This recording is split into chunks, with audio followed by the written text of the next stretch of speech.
All right, check 1 2, check 1 2.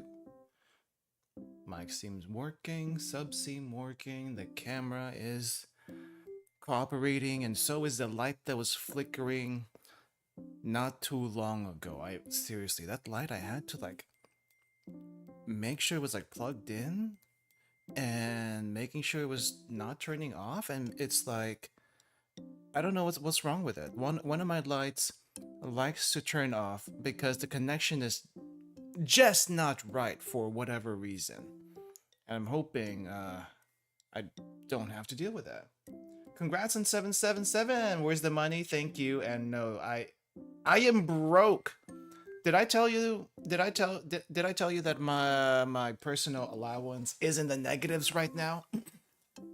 It's in the negatives right now. Yet here I am, still browsing Steam, trying to figure out which games I want to get, and I had made a personal challenge to make the total bill under $10. I don't know if it's working, but I've picked out 3 so far, and 3 that are possibly okay. We'll see. Hey, Ratel, welcome, welcome. Congrats on 7-7. Thank you, thank you. Also, Daishima, welcome. VTuber goes broke and is forced to survive to eat MREs. MREs are the more expensive way. Yeah, MREs are a lot more expensive than any regular old food. So, disclaimer right here at the start. No, I am not sponsored. Yes, I wish I was sponsored, but I am not sponsored. And these are just stuff I picked out from Amazon because they looked interesting, and I know I have seen at least one of these brands in an actual sporting goods store for some reason. I don't know who actually buys these because, I mean, they're not too expensive. Let me double check how much they cost. They're definitely a lot cheaper than the military MREs. Military MREs, unless you, I mean, if you get the American military MRE, I think that runs you right about, how much did that cost actually? $20. Actually $20, which isn't terrible. But the food was not great. So that's another consideration. These particular ones that I got were about maybe 10 to 15 bucks each, and they're definitely not anywhere near as kitted out as a military MRE. Because with a military MRE, you have a main meal, you have a dessert, you have a snack, typically those three, and a bunch of other stuff. Meanwhile, what we're going to be trying out today isn't isn't tech. I guess it's technically an MRE because what does MRE stand for? Meals ready to eat. But when you say MRE, most people are going to be thinking most people are going to be thinking military MREs, right? Those meals that the military people carry around with them. Not this stuff that we're going to be checking out today. These are more freeze dried stuff rather than MRE. Actually, when I say MRE, what do you expect is in an MRE? What kind of food do you find in an MRE? We've tried several different kinds of MRE on this channel, um, and I don't think any of them have been freeze dried. Actually, not. Most of the time, they're pre cooked either in a can or in a pouch, and all you really have to do is heat it up. What we're essentially doing today is um, reconstituting with hot water and cooking. So think your cup ramen. Cup noodles are technically MRE. That's what I'm saying. That's what I'm saying. You got to get those expired the World War II MREs for extra fun. Let me. Do they actually sell those? World War II MRE for sale. Let me see if they are still around and how much they would cost. That's the worst part. Complete edible USA rations World War II reproduction, not the actual thing. Reproduction, 75 bucks out of stock. So that's not happening because it's out of stock to begin with, so can't get that. Rare and discontinued vintage USA MRE menus, 20 bucks. Why is it 20 bucks? Vintage USA MRE's 1997 transitional menus. But what's the date on these? I don't know. I'm looking at MRE Mountain for anyone who is curious what possible MREs you could find. There's another one that I browsed before. What the heck was the name of that place? Let's see. Let me check my emails and see. You don't even need to cook ramen. No, you don't. You can actually eat ramen straight by itself. I know most people find that weird, but you can actually just take the block of ramen, sprinkle a little bit of the seasoning, not all of it. You can sprinkle a little bit of the seasoning, mix it up a little bit like you would the shaky fries, and eat it just like that. Um, the heck is this? I just got a live commerce collab, VTuber live commerce collab proposal. It looks like spam. I'm gonna be ignoring this one. Anyway, I'm trying to look for the MRE thing that I found. Oh, MRE House was the other one. I haven't been to this one in a while, but this one has more. The MRE House seems to have more of the international MREs compared to MRE Mountain. And I am gonna have to take a look at that later because I need to see if there's anything interesting. In which there's I see a Chinese Special Forces MRE combat ration, but honestly, kind of looks like the Korean MRE that we've tried before. But it looks really good. I don't know if it's gonna pass customs. I don't know if it's gonna pass customs.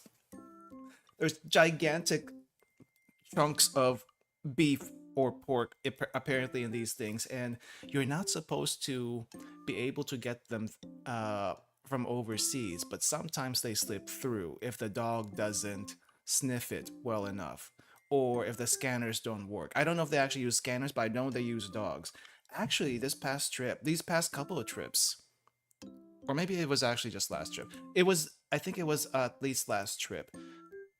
There were so many like contraband dogs in the airport in Korea, in the Seoul airport. There was a contraband dog over there that looks like an actual police dog. And then there's a contraband dog in Japan, which basically looks like a Pomeranian. The difference between the two is kind of ridiculous. And then of course there's another contraband dog in the US, but they still check you anyway afterwards. I've never seen so many contraband dogs before. I've actually never seen contraband dogs out in the luggage area until this year. And I've traveled quite a bit overseas. Well, I say overseas, mostly Japan. But still, this is the first time I've seen so many contraband dogs. It's kind of ridiculous. I don't know how sensitive they are, but dogs being dogs, they are probably your best bet, right, to sniff out contraband. But if you seal the darn thing well enough, are they actually going to be able to sniff it? I'm actually curious. I'm actually curious. Now, that's not saying I'm gonna try it, but I'm just curious. Let's say let's say you have something that's probably shouldn't be transporting food wise and sealed really really tight. Can they still smell that? What is a threshold of the uh sensory nose sensory organs of these dogs? I am trying to figure that out. What if you what if you pack something up yourself and wash the outside of it with water and disinfectant? Is that a red flag for the dog, or are they just gonna think, oh, this smells like shampoo? There's no food here. There's no food here. Probably, I don't know. World War II MREs, it would be off eBay. Oh, probably eBay. Let me double check that actually. You got me going on MRE search before we actually try the food for today, which is okay because I'm kind of curious if anyone actually sells it.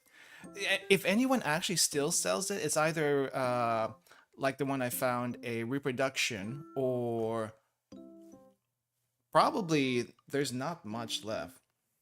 Now, if it's in a can, okay, if it's in a can, it's still probably safe to eat even 200 years later, as long as there's no air pockets that have formed in on the can. Because if air pockets have formed, that means there's bacteria in that can, and you probably shouldn't eat that because it's probably going to be poisonous. But if there's nothing, but there's no like air bubbles, supposedly it's still safe. But don't take it from me. People have tried that before though, and they seem to be fine. So I don't know what to say about that, other than it's a thing. Let's see, 1970s question mark. 1970s question mark. Meal combat individual sea rats. Sea Rats Brunswick Steam B Unit Box MCI rations. It's on a bid and no one has bid on it. $40 plus $10 shipping. I don't think I'm gonna do that one. And apparently some US Army rations have cigarettes too. We didn't get that one. Not that I would use it, but still. If you can, you should get your hands on Italian MRE. Oh, I don't think I've had an Italian MRE yet. I'm gonna see if one is available. We've had for review. We've had French MRE. We've had Spanish MRE. We've had I don't remember if it's Swiss or Sweden. Which one's famous for their chocolate? I want to say it's Swedish. We had a Swedish MRE, we had a French MRE, Spanish MRE, and then most recently we had the American MRE. And I guess you can kind of technically say we've had a Korean MRE, but I feel like it's a souvenir MRE. In case well, maybe some people actually do buy that for emergencies in Korea because they have a lot of emergency stuff in Korea. In the train stations, they have like gas masks and fire retardants everywhere, blankets and all that stuff in case something happens while you're in the train. And it's like everything there is basically kitted out in case North Korea invades. It's that kind of preparedness that they have to live with every single day, basically. So maybe the military MRE is actually, while I call them souvenir MRE, it's probably actually real. But yeah, we've had all of those. Italian MRE, I don't think I've seen yet though. Ooh, I think I just found a Vietnam conflict sea rations MRE. I don't know if I want to. What is in this thing? I cannot tell. It looks too. Oh, it's a can opener. $12 for a teeny tiny can opener? That's not even a regular. Okay, maybe not. There's a YouTube video of a guy trying to escape a police dog sniffing him around a neighborhood. There's more. There's more to just smelling things, really. Well, I mean, MREs in general are kind of it's more of a curiosity for most people, myself included. I don't remember why I started doing MREs because I think I was just curious. I still have one more MRE that I haven't tapped into that I have in the pantry, which I want to say we might be doing that one after this. Don't quote me on that one.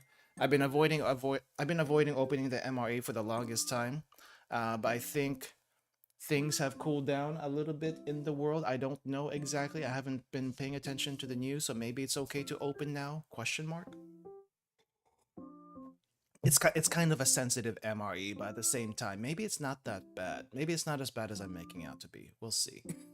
We'll see. I don't know how I got my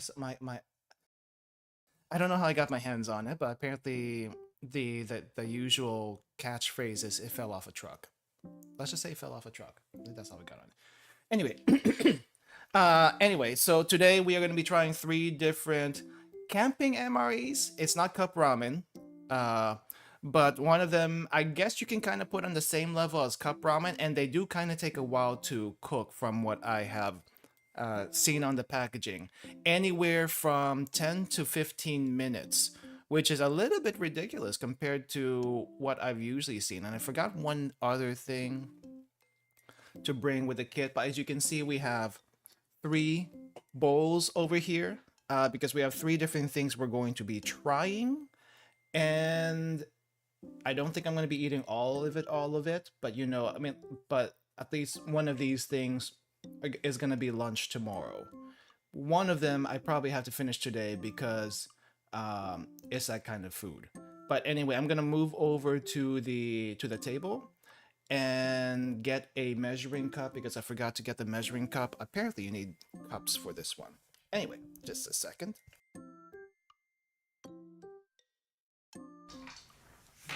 All right. Noise filter is off.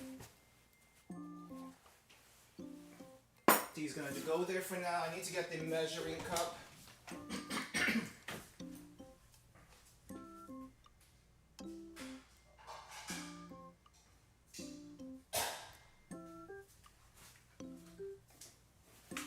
All right, so let me move you guys on my end on the monitor so I can see you because your text is so tiny. But I think I figured out how to make the chat text bigger. So I'm gonna zoom in more.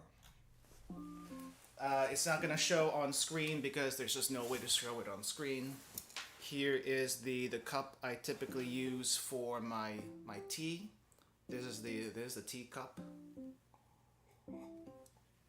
Or in this case, it's a tea mug because I drink that much tea, apparently. Anyway, I'm gonna put that to the side. Measuring cup right there. And let me introduce you to the... Oh my gosh, the lights are so bright. Why did I do this? Okay, turn away. Turn the lights away. Put that way. Okay, let me introduce you to the MREs that we're going to be trying out today. We have 3 different MREs from 3 different manufacturers, all apparently doing different kinds of camping food. First, we will introduce the one that I usually see in the sporting goods store, which is these guys. Mountain House. Not sponsored by anyone. Let me just say that again. So here we have a chicken fajita bowl. We had a chicken fajita MRE last time. All of these are going to be freeze dried, by the way.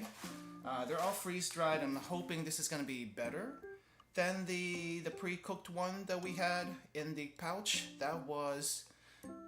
That took a lot to make better off stream. Let me just say that.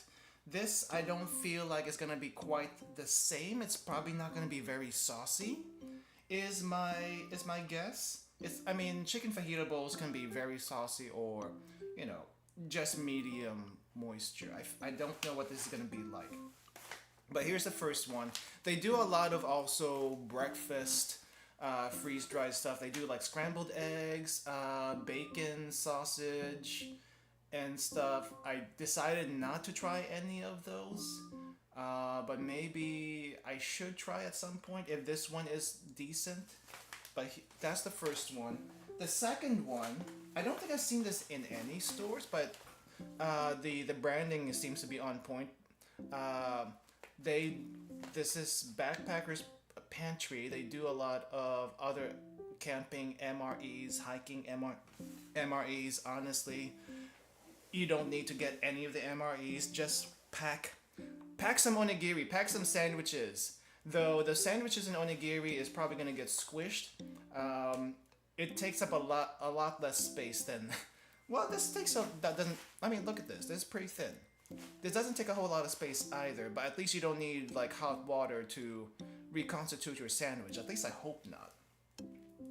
But we have a shepherd's potato stew with beef. I do not know what shepherd's potato stew is like. I've never had that before.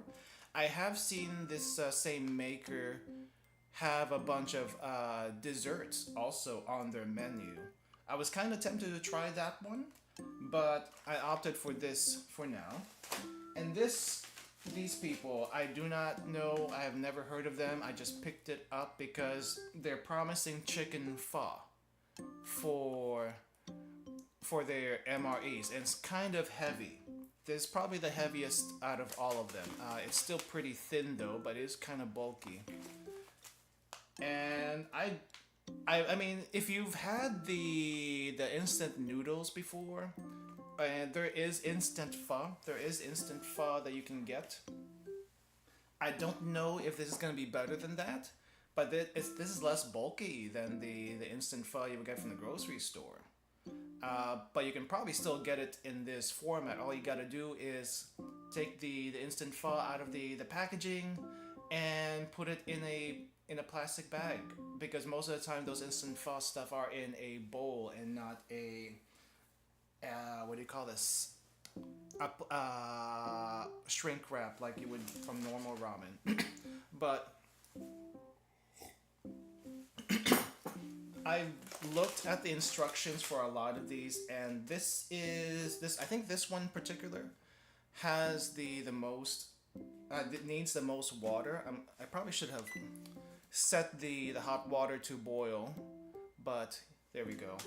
Anyway, all of these need boiling water, and if you're camping out anyway, you're probably going to have a pot. You usually would have a pot when you're camping. And hopefully you have some water that you can get.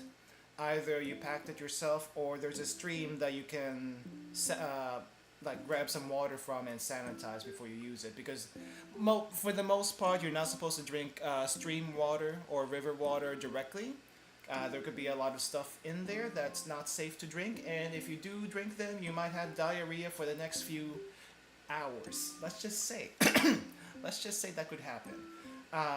So there are things that you can use to either filter the water if you need to drink it right away, or you boil the water, but you need to boil the water for quite a while, and you'll have hot water with, hopefully drinkable stuff in there.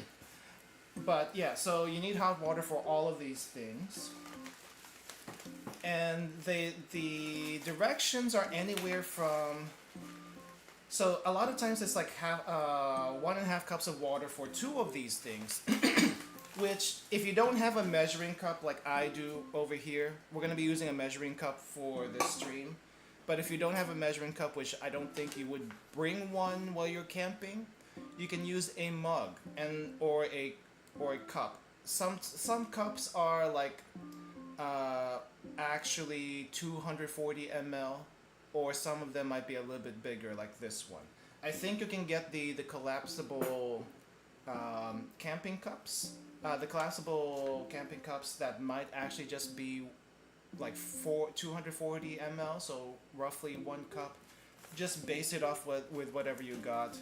If you want to be accurate, I don't think it has to be that accurate, but you might not want to put too much or too little. If you put too little, this is going to be a little bit too thick. If you put too much, it's probably not going to come out right. And so anyway, we do have both of these things. The fajita bowl and the stew apparently need 1.5 cups of water each, and the pho, for some odd reason, needs a whopping 3 cups of water, or 3 cups and a third cup of water. 800 mLs total. That's almost a freaking liter for this pouch. Like, are you serious? That's a lot of water for this pouch. And supposedly this is like the equivalent of 2 servings of pho. I don't know what 2 servings of pho looks like, but the pho I've gotten before in restaurants are like gigantic, this big, and maybe like pretty deep. And I mean, I can polish that off pretty easily, but still, it's a lot for some people. It's a lot for some people. But a lot of these directions say wait 5 minutes, seal for 5 minutes and let sit for 4, so that's 9 minutes total. And then this one is seal for 8 minutes and then wait again for another 7, so that's 15 minutes for this one. They take a while. Should probably started this sooner, but oh well. I'm gonna have to figure out what to do for 15 minutes, and I think I need a timer so that none of these are overcooking. And then this one is not like your typical cup ramen where you only have to wait for 3 minutes. This is 10 minutes. So I don't know why this one in particular takes 10 minutes. But apparently the chicken fajita bowl and the chicken pho are 10 minutes total each. So that's going to take a little while. The potato stew, on the other hand, is going to be the longest. And now I'm waiting for the water to boil. Should have had that going for a while. But anyway, while we're waiting on that, yeah. This is basically what we're going to be doing. We're going to be making each one of these and seeing if it's worth it, I guess, for the price. I'm going to say right now, I don't think it's probably that worth it. It's probably good if you don't want to maybe carry around a lot of bulky stuff, because these are quite compact, yeah? These are pretty thin, and you can pack quite a few of these at one time. And also, you don't have to like cook. You just have to pour water in, and that makes things a lot easier. Now, if you think about the cost, these are 100% more expensive. Not exactly 100% more expensive, but definitely more expensive than buying something off the shelf, like say some trail mix, some cup ramen, and then packing it in your bag. That it's much cheaper to do that than get one of these things. But if you somehow had a way to like pre-make the ingredients for some of these, like dehydrate them, you can get probably something equivalent, and you know, it's much better at the end of the day. But I don't know what people's idea of camping is. There's different ways to camp, and I feel like the way of camping in the US versus camping in Japan are very different, but for good reason. I should have said this for the US MRE stream, but was sidetracked because of the incident. The US Army spoon has one confirmed kill. Interesting. When was this? World War II? I feel like it was World War II. I feel like we didn't get an MRE spoon though. We did not get an MRE spoon with our US MRE. So where did this kill come from? Definitely not our pack. Definitely not our pack. Anyway, let's go ahead and get started with these. Before we actually cook these, I want to see what these actually look like in freeze dried, and then we will start cooking. Actually, I probably should have done that. Anyway, MRE plastic spoons must be really robust. I don't know. I feel like, oh crap. Oh, they're going everywhere. Hold up. I wasn't expecting exploding powder. Hold up. All right. The bowl is for the pho. I have decided that ahead of time. But I wasn't expecting powder right away. So let me see. Okay, so it is extremely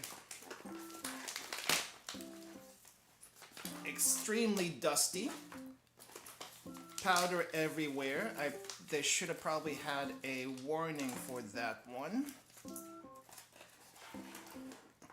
I never knew when it took place. It might have been tails all the time. So it's probably one of those tall tales is what I'm guessing. Okay, off the bat, even if you did pack this, even if you got this, beware of flying flakes. What you might want to do is seal it ahead of time, apparently. Because you also don't want to eat this thing. Get rid of that. It's too spoon to tell. Nice. But yeah, lots of freeze-dried stuff in here. I see actually whole things of chicken. Look at that. Actual freeze-dried chicken right here. And whole bits of vegetable. I think what they basically did was actually cook it. Like actually cook it like you would normally do, except in a giant vat maybe. And then took all the moisture out and then stuffed it in a bag. That's what it looks like. There's a lot of food here. Holy crap. But that's what we got for that one. Let me go ahead and put the water in it so that this starts cooking while we look at the other stuff. So this is 1.5 cups that needs to go in of hot water. And I am thinking that might be too much, but we're gonna do it anyway. Okay, so unlike the US MRE, we do not have the self-heating bags. We have to heat the water ourselves. So no cool science experiments today. I'm sorry. But this is the civilian life. If you got the self-heating bags, honestly the self-heating bags oh crap, I can't even seal it. The self-heating bags, all that really did was give you an environment for the food pouch to heat, which you can do just the same by dunking the food pouch in a hot boiling thing of water. So I don't know if that made much of a difference. Honestly, I don't think it was cleaner, is what I'm trying to get at also. Anyway, next we have, let's do the pho, since this one won't take as long either. But I do need to set a timer for 10 minutes. So we have one 10-minute timer going for the chicken fajitable over here. If this one is going to have flakes, I need to make sure to stuff all that down. Okay, hopefully not. 53 grams in this pouch. Like, holy crap, that's a lot of protein, but also a lot of calories. 780 calories. Then again, if you get the actual civilian rations or military MREs, easily probably close to 4,000 calories or something like that. But that's supposed to last the entire day. Okay, we have another do not eat pouch over here. Also fairly dusty with all the seasonings. You can probably see that. Small bits of noodles. It's not the long noodles that you would probably expect in actual pho. Look at that. That's kind of sad. It's kind of sad. They chop the noodles into tiny little pieces. I don't think that's. If this was pasta, the Italians will be coming after them. Maybe in this case the Vietnamese also, because you're probably not supposed to use short noodles for pho. But here we are. 3 1/3 cups of water. That's a lot already. Holy crap. That's 1.5 cups. That's 1.5 cups of water, and we need to put more. All right. 3 cups incoming, and then where do I get a third? How do I get a third here? Maybe we just do 3 cups. It says 3 1/3 though. How do I get a third? Oh wait, a third right here. And a third. That's a lot of water. That's too much water. I don't know if... Oh wait. Excuse me? They put seasoning in here. They put the true lime.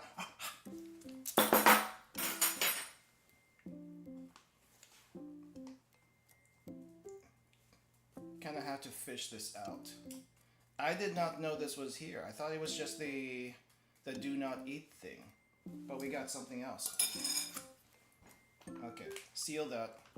That is gonna be cooking for another 10 minutes. Whoop. There's some basil stuff that flew. Okay, so this one, can I set this for another 10 minutes? 10. There we go. One 10-minute timer, another 10-minute timer. But what I basically fished out are these things over here. I actually use these for my own stuff. This is basically like crystallized lime juice, and they are pretty potent, actually. Pretty potent. I like them. Okay, that is gonna go there, and we have one more. Now this one's gonna take the longest to cook because this is 15 minutes apparently. We're gonna be doing the potato stew with beef in this one. Now technically I'm supposed to be mixing these in the middle as it cooks, but I'm not gonna be doing that. I think just letting it sit for that amount of time and then mixing it at the end is probably gonna be good enough. And this one's another 1.5 cups. Actually, let's take a look first.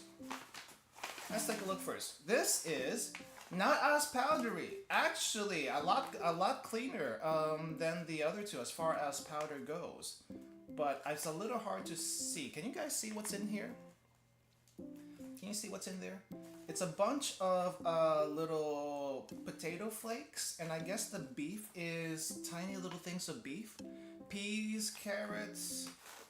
There's some sort of white flakes in here. I cannot tell what that is. It might be starch or something that's gonna thicken up when we put the water in, but I'm not entirely sure. But that's what we have to deal with. I don't see any little oxygen absorber in here, which I'm kind of curious if it's buried deep or something else. If there's an oxygen absorber, we will find it when it floats up, which I think will be okay. It'll be fine. That's a lot of water we've used so far. My water boiler here started off at about 2.5 liters. We are now we are about 750 liters of water left in the water boiler. So that's a lot of stuff. Now I should probably be mixing these like this, just to make sure it all mixes together. Especially this, oh, that's heavy. That's heavy stuff. This is also pretty heavy.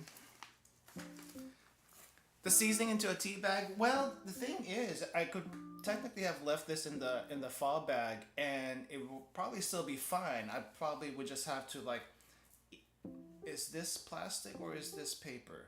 I can't tell, but I would probably have to eat through this, and that's probably not a good thing. But we're gonna put those in the bowls once they are done. And the first one that we have cooked, or at least is heating up, still has about 3.5 minutes left. So, while we wait on that, I didn't want to, I didn't want to talk about the different campings in Japan and the U.S. For the disclaimer ahead of time, I have never gone camping before. I've hiked a lot. I've hiked to a bunch of different places in Japan, but I've never gone camping before. I think there was one time I almost went camping, but if I went camping, that would mean I would have left the other person I was with at the entrance of the trail, which was, I want to say, roughly 7 to 8 hours away from where I was. And if I camped there overnight, they will be wondering where I am and they will be panicking, so I did not do that. But yeah. Hey, workshop, welcome, welcome. We have some MREs that we are, some camping MREs that we're currently heating in the bags right now, full of hot water. I need some tea. I'm gonna need more tea. I'm running out of tea. But yeah, the different kinds of camping I've noticed from the U.S. and Japan. I don't know. Maybe this is just a Eurocamp thing, but when you think of camping, tell me first, what do you think is involved with camping? If you hear camping, would you necessarily want to try camping? Question for chat, because I need to know what you guys think while you do that. The thing I've noticed about camping is that Japan and the US have two very different ideas of camping. Probably some of Europe also have the same ideas as the US. But basically, if you camp in the US, it's typically going to the outdoors, somewhere out in the woods, roughing it, and pitching a tent, and you might be in contact with wildlife. Now, there are campgrounds in the US that you could potentially like set a tent up, which are I think usually free because they're normally in national parks and such. But I think most people, or at least some people, like to go out into the woods, let's say the Appalachian Trail or something like that. And there, everywhere is a campground, even though it's out in the woods. You're probably going to run into deers, bears, boars, what have you. And if you are unlucky, a bear will get you. Just FYI.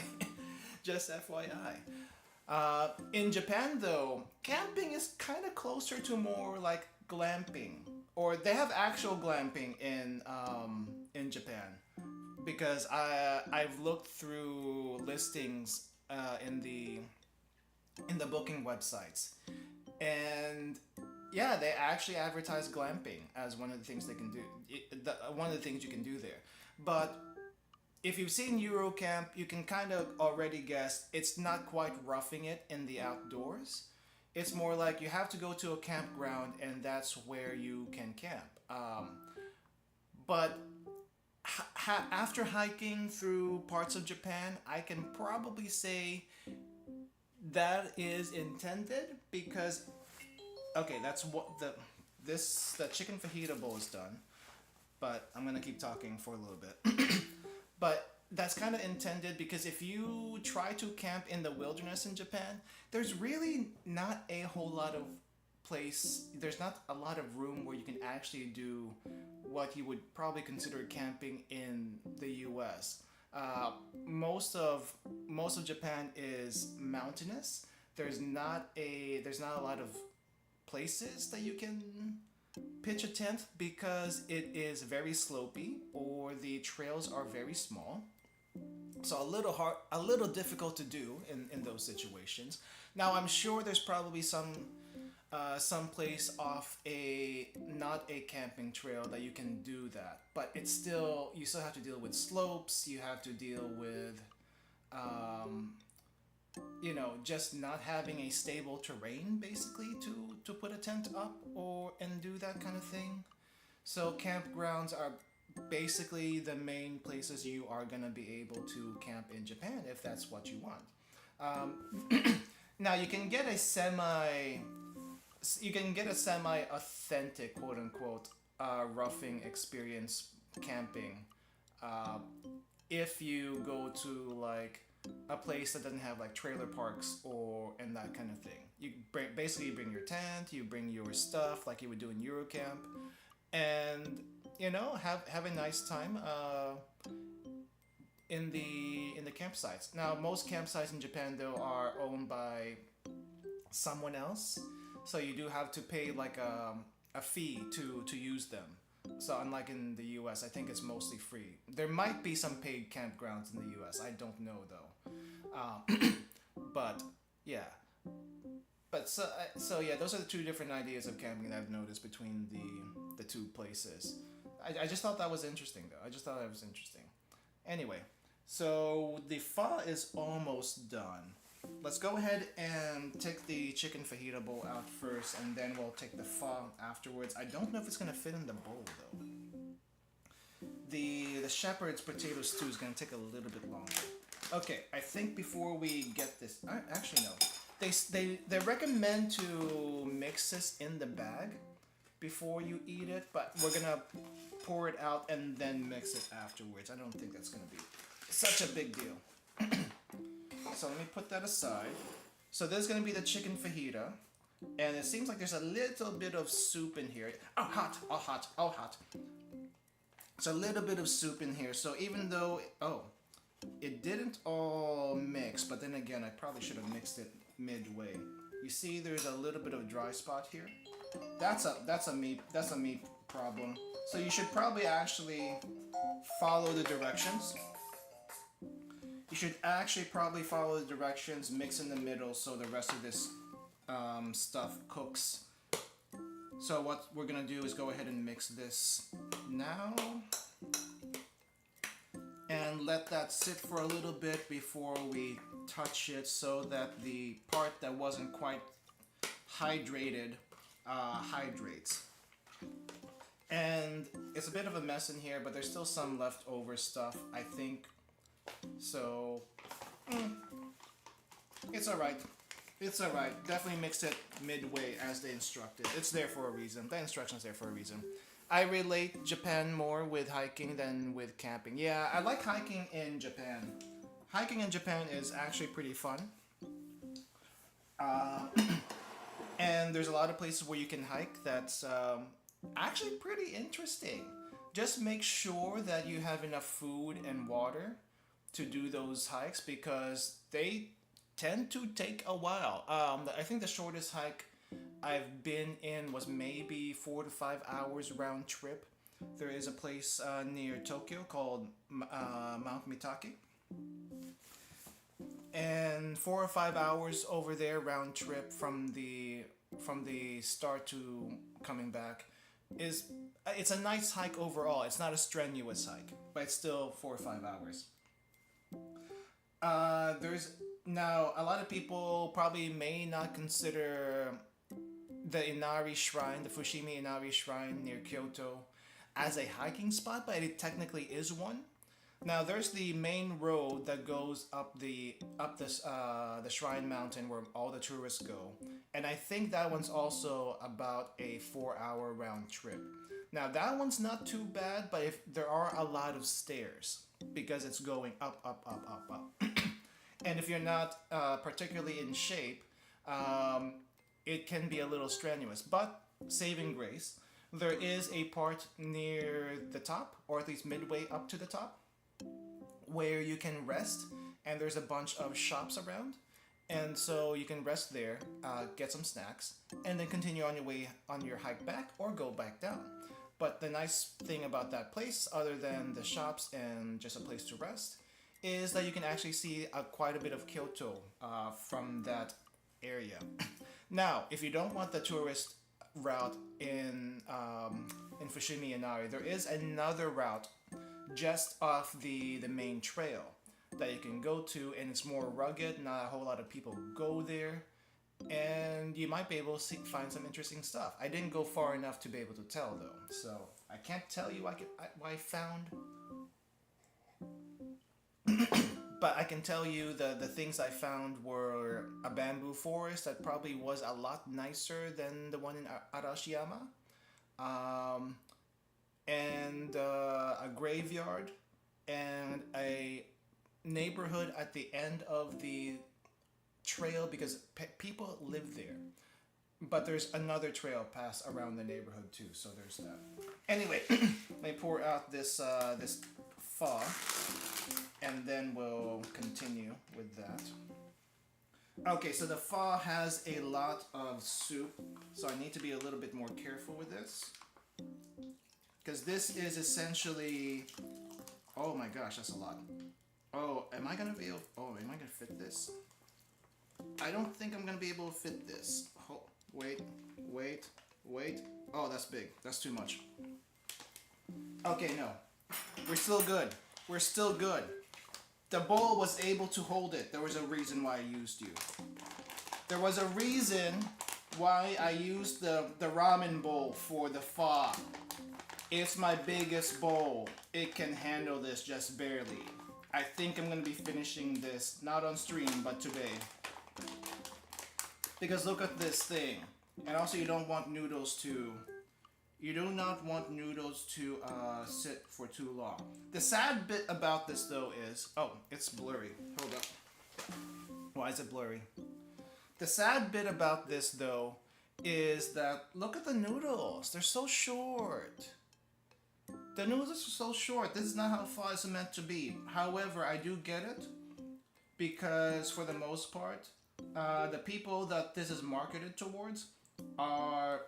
probably not gonna have like forks. No, they're gonna have forks. What? So why didn't they make it long? Anyway, the people that this is marketed towards is not Asians in general, but so, and they're probably gonna have like spoons.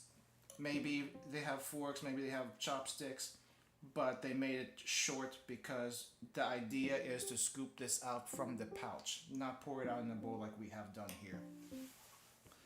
So that's going on. I think the third pouch still has 3 minutes left. So let's go ahead and get started with this. If I'm gonna choose camping food that can last long, I mean expired date, long survivor, Oh yeah, the stuff you would pack for an earthquake is honestly not a bad choice.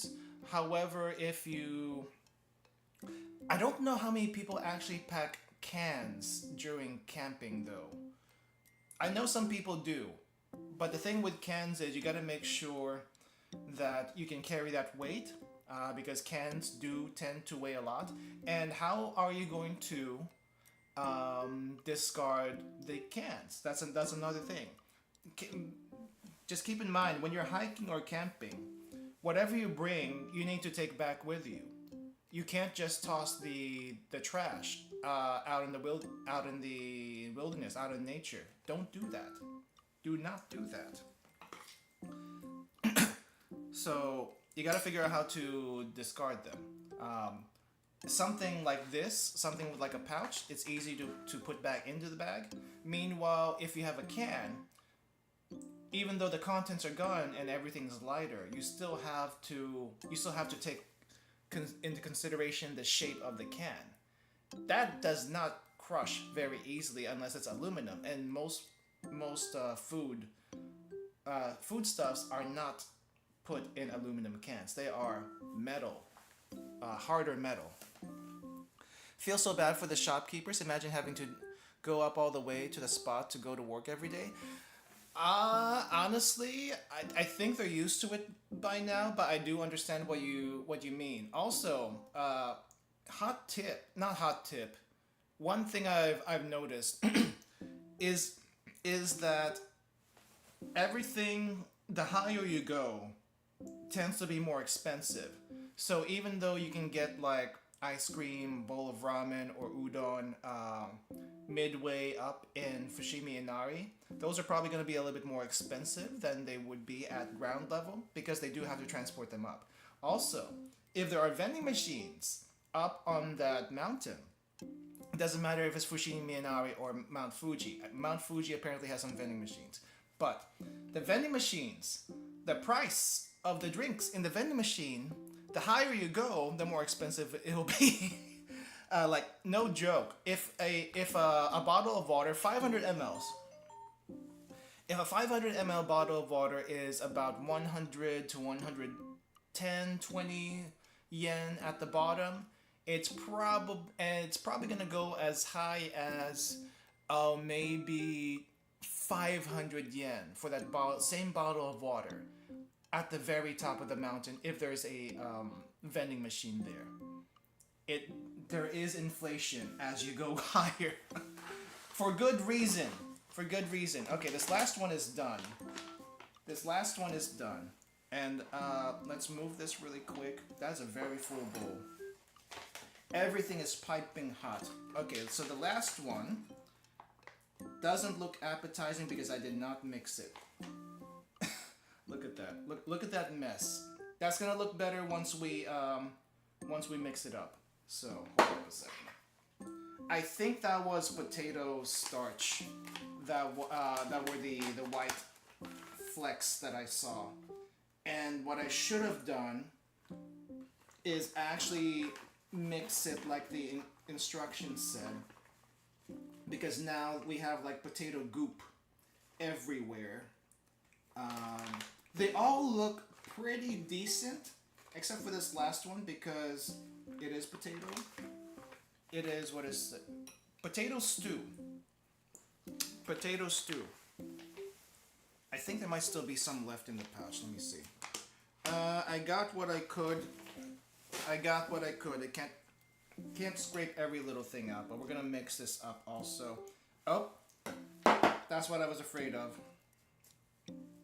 That's what I was afraid of. We found the do not eat in the middle of everything.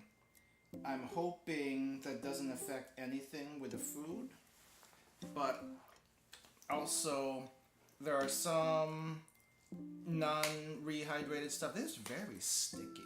Is it supposed to be like this? Has anyone ever had like shepherd's pie or shepherd's stew before? This is very sticky. This is very potatoey.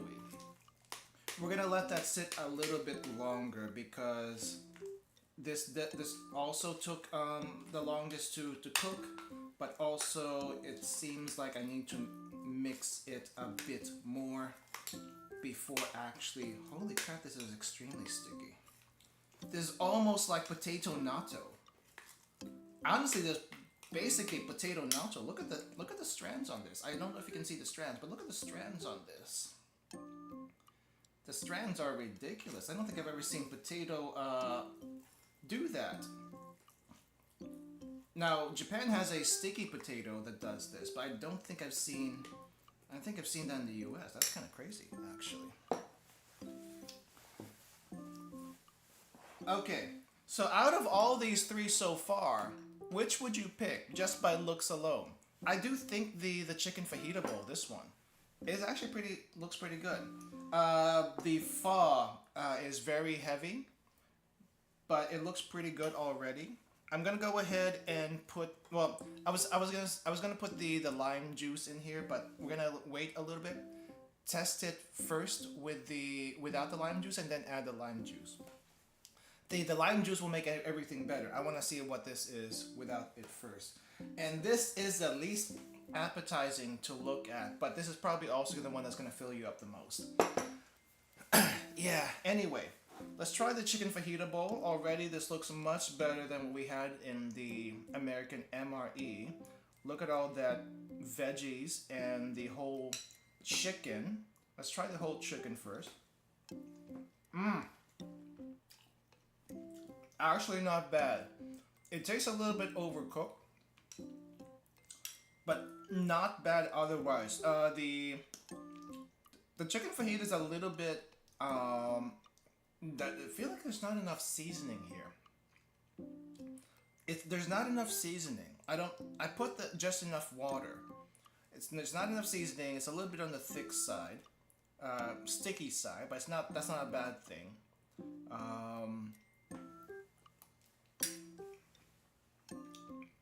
Not bad, but it lacks a kick. It lacks actual spice, so we're gonna add some spice into there. Just a little bit of sashimi. The spiciest sashimi that I have. Sticky, a little bit, needs a little bit more salt if anything, pepper too. Marginally better. It needs a lot of help. It's not bad by itself, but it needs a lot more seasoning than what it already has. Overall, not too bad. Not too bad. Definitely would take this over the U.S. military MRE though. Good on that. This one. The pho is gonna be a little bit heavy on all sides. I'm not gonna try to lift this. That would probably be a bad idea. But let's try it without any lime juice. I just want to get a little bit of the soup first. Ooh, hold up. There is already a little bit of a lime kick in the broth. Or maybe that's probably from the lime juice. That's actually probably from the packaging. That might be from the packaging. Let me see. What does it taste? What do the noodles taste? Not bad. I think I need a bigger spoon for this though. If you have one of those Chinese spoons, the big Chinese spoons, I think that would be perfect for this. Because look at this. But if you're eating it straight from the pouch, you might want an actual ladle with how much soup and noodles there are. This one definitely needs the lime powder. So we're gonna put one lime packet. We're gonna put 2 lime packet. The only other thing we're probably missing is the bay leaf. We're missing bay leaf. There are, I don't know if this is cilantro that they have in here.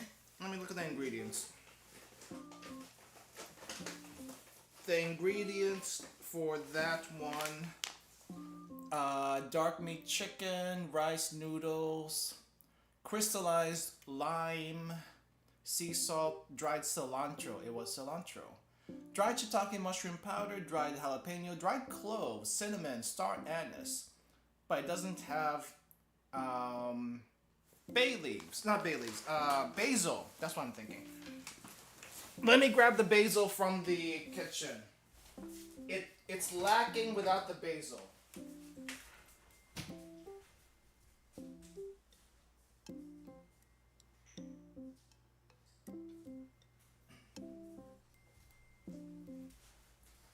Now this isn't the basil you would probably use, but considering we're camping, fresh basil is a little hard to get, so we have the dried stuff instead. So we're just gonna put that in there. This is, I think, a sweet basil, or not? Yeah, it's sweet basil. This sweet basil, not the Thai basil. If you have the Thai basil, much better. But sweet basil's not too bad either. But yeah, whenever you go camping, or at least think about camping, ask yourself this: what would Senshi do? If you haven't watched Dungeon Meshi, please watch Dungeon Meshi, or read Dungeon Meshi, and ask yourself, what would Senshi do? What would he pack in his bag for ingredients? Because that's probably one way to think about camping. The pho looks like the best one. The soup is really appetizing. It's the biggest one. I would probably say the soup itself needs, again, a little bit of help.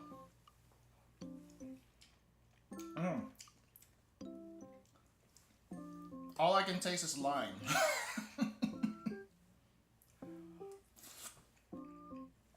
All I can taste is lime. I'm not really tasting the broth, but then again, whenever I do get pho outside, the broth is the whenever you get a noodle dish, a soup dish, a soup dish with noodles in it.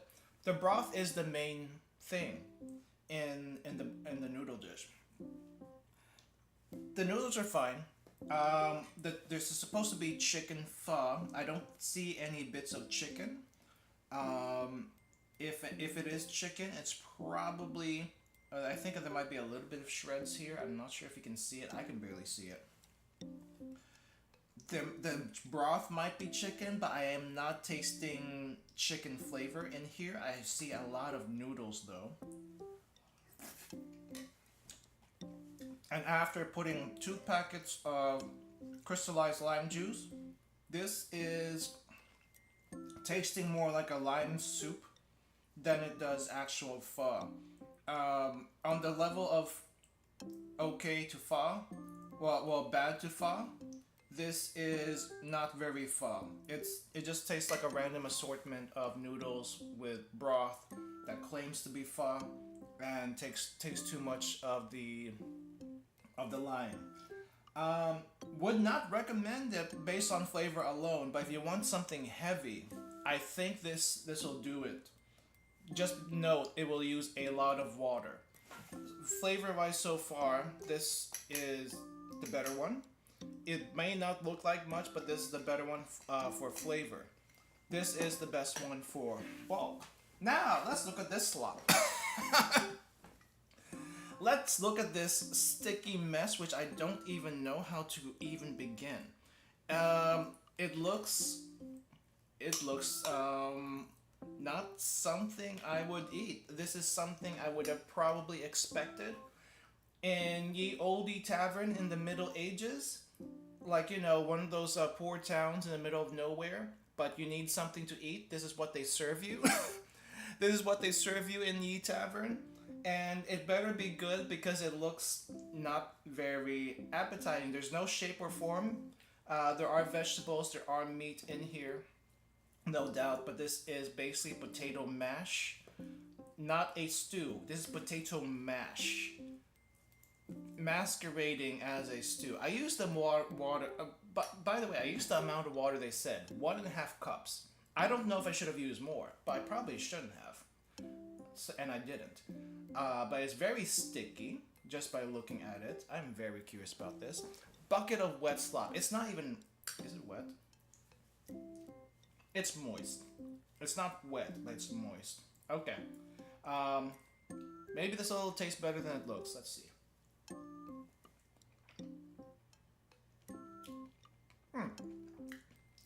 Not bad. Actually, not bad.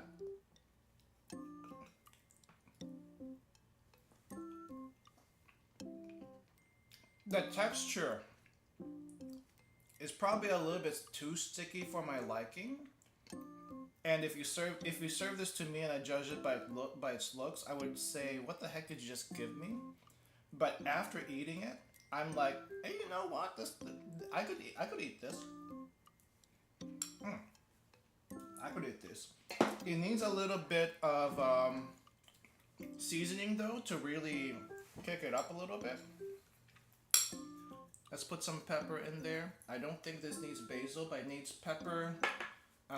Ideally white or black pepper, but I have the sashimi right now and I don't want to go back into the kitchen to get the black and white pepper.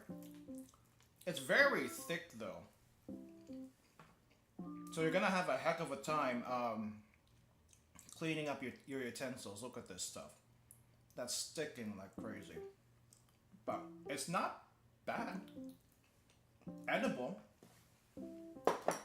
As far as taste goes, actually, the pho is.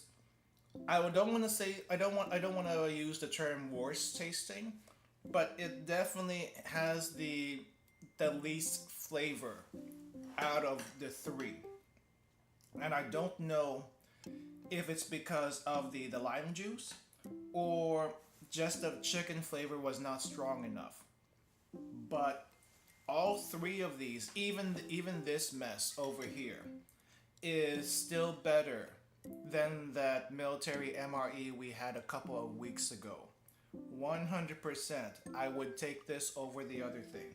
Now, would I necessarily pack any of this into the camping bag? Honestly, if I were to pack any of them, I'd probably pack this one, the chicken fajita, because it seems like it has the biggest chunks of meat. Look at that. Look at the meat on this thing.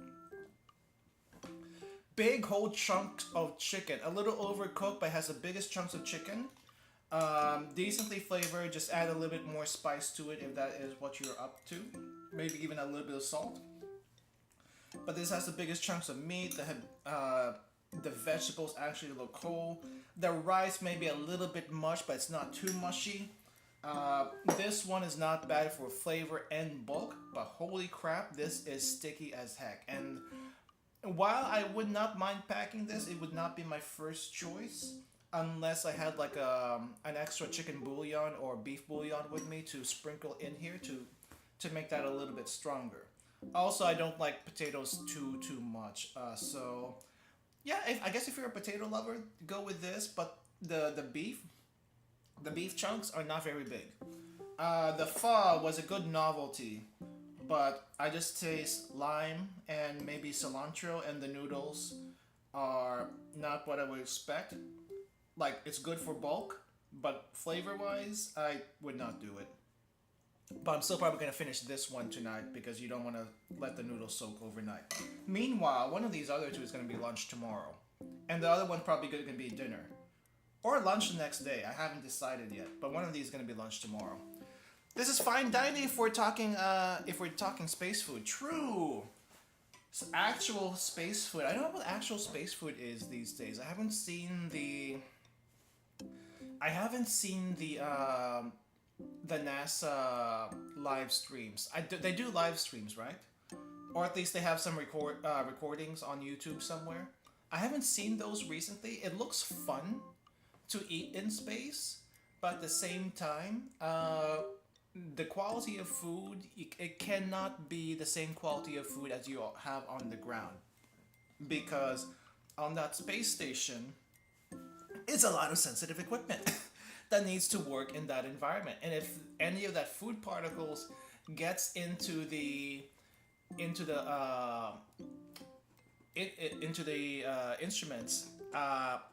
that's a very expensive repair. Yeah, that's a very expensive repair. But yeah, pretty surprised. Pretty surprised with what we got. I wasn't too surprised that this was going to be better than the military MRE. Now, in the ranking of other MREs that we have tried, I think I need to do a tier list on that at some point. But American MRE will definitely be at the very bottom. Meanwhile, I want to say these are a solid B. All three of these, even though the pho I kind of gave low marks for, these are at least a solid B minus to a B if we're grading these. This would probably be the B plus. This would be the B minus, and this one is probably a B. I want to give, generously speaking, this is a B. Not quite a B minus though. Meanwhile, the other MREs that we've tried, definitely there's a lot more stuff going on there, so you can't really compare it on that level. But yeah, not too bad if you wanted to. If you're not thinking of camping, definitely for an emergency day, this would be probably not a bad choice if you had hot water on hand. However, if you will not have hot water on hand during an emergency, the number one food you will always need in your pantry is dried blocks of ramen. Period. Get the cheapest stuff, get the best stuff that you like. Dried blocks of ramen will be good in any situation. You don't even need water to eat them. I know. I know Korea likes to make snack blocks of ramen where you don't actually need to cook them. They're a lot more brittle than your regular ramen blocks, but calorie wise they're the same, and they come with a little seasoning of different flavors. Not as salty and not as much seasoning, but if you are up to even like eating a block of shin ramen and just sprinkle a little bit of seasoning and eat it dry, you could do that. You could absolutely do that, and it would still carry you in an emergency. Meanwhile, these you need hot water, and if you don't have hot water, I don't think you can eat these very easily dry. At least not from what I've seen. What they're gonna do instead is gonna suck you dry of water, and you're gonna be a living husk afterwards. So water, highly recommended. They stream, but also if food particles are just in the air and goes into your eyes or whatever, yeah, you can't exactly control your trajectory in space. I don't know if they have anti-zero grav uh, like places in the station. I don't think we have that kind of technology, but my assumption for the most part is they're just floating around everywhere, and that makes things a lot tougher in general. Especially stuff like pepper salt, which I think are liquid for space food. Yeah, anything that's normally has fine dust or seasonings on the ground cannot come into space because those dust particles are extremely hard to deal with once they're up there. Remember, you and everything that you bring with you into space is going to be basically weightless.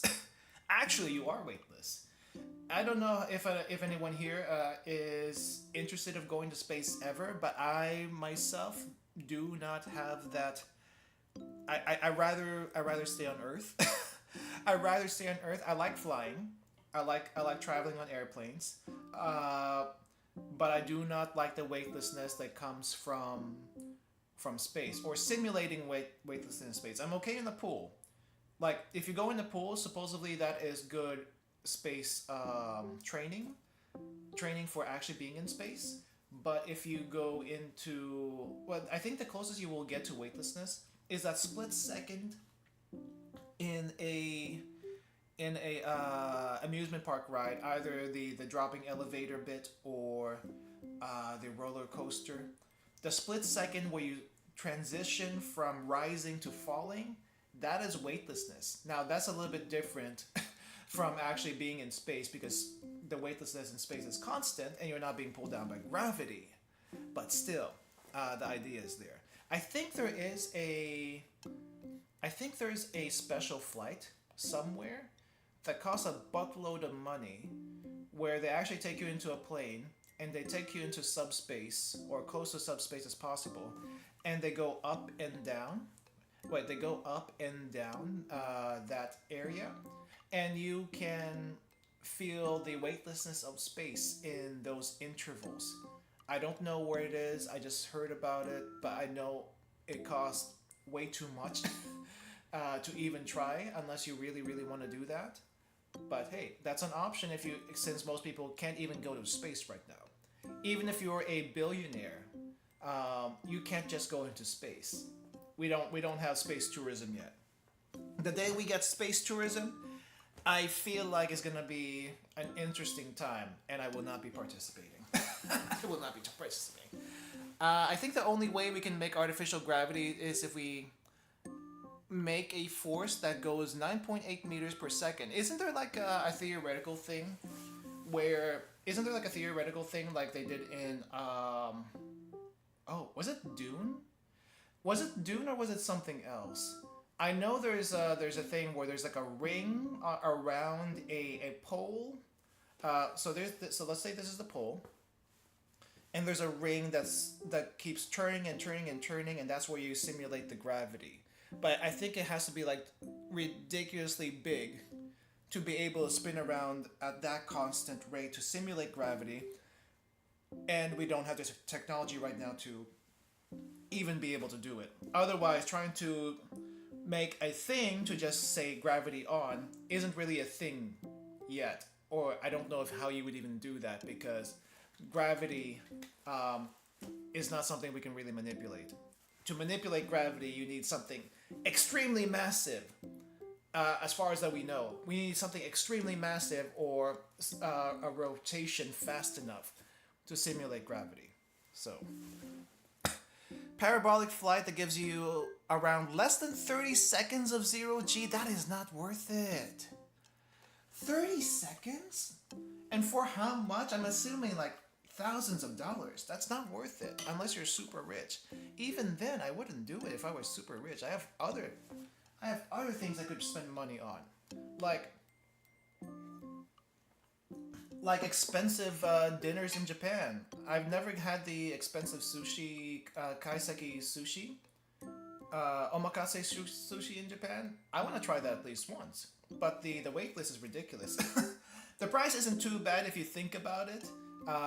It's probably the cost of 1 or 2 nights at a ryokan, and I've done ryokan stays plenty of times. But the wait lists on those places are ridiculous, so that's a little bit tough. Now, as much as people like to make a big deal about Kobe beef or any A5 Wagyu in Japan, those meals aren't actually too bad if you put them on the grand scale of things, but it's definitely not something you want to do often. Not because of the price, but because the Wagyu beef, the A5 Wagyu beef is so fatty, it's so heavy. You would feel bad, like literally feel bad physically, eating that stuff all the time. And we've had A5 Wagyu on this channel before. If you want to see what that was like, check out A5, search A5 Wagyu in the search bar, and you might be able to find it in the past videos. Check that out. You can see what it looks like. We've cooked it on the stream before, and holy crap, I can't eat more than a few pieces of that because it's so heavy despite how small the cut was. But it's good. It's really good. You gain the weight back, and then they do you another run. No clue. Never looked into pricing. Whatever. Yeah, I wouldn't. I wouldn't be too interested. Well, I mean, I wouldn't do it myself. I'm kind of curious with the pricing. Anyway, that's it for the MRE today. I'm hoping you guys enjoy taking a peek at these. I'm definitely gonna finish this one off stream, and I'm gonna pack the other 2 for later. But yeah, again, thank you guys for coming. Thank you for watching. We will be doing another food review in a couple of weeks. It might be the big MRE I've been saving up, and that one might need 2 streams to get through, because it is gigantic.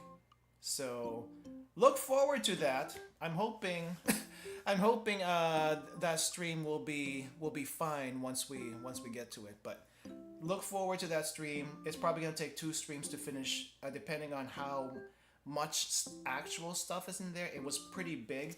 Like it was this big. It was gigantic. I'm not even showing the actual scale. It is the size of maybe 6 of these things or 8 of these things. That big. Just imagine that.